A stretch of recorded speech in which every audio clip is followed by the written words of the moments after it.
Nilinaw ni Armed Forces of the Philippines Chief of Staff General Romeo Browner Jr.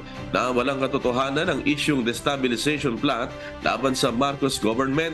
Ayon sa General, na misquote lamang anya ang kanyang naging talumpati sa Western Mindanao Change of Command Ceremony sa Zamboanga nitong Biyernes, November 3. Binigyang diin ni General Browner sa mga sundalo na manatiling profesional at tumalima sa sinumpaang tungkulin na protektahan ang taong bayan at ang bansa.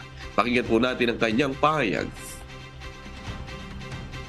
Actually, alam niyo na yun eh. Alam niyo na marami ng mga ganyan.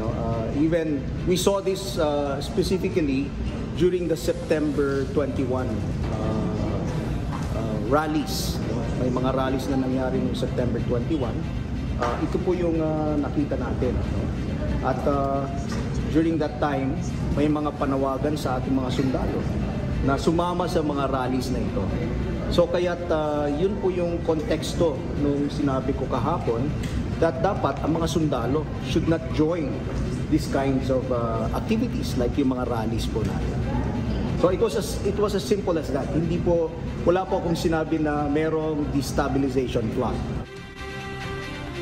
Ayon naman kay National Security Advisor Eduardo Año, maaaring hindi lamang naunawaan ang husto ng ilan ang ibig sabihin ng AFP Chief of Staff. Sinabi naman ni AFP spokesperson Colonel Medel Aguilar na ayos at nabigyang linaw na rin ang issue.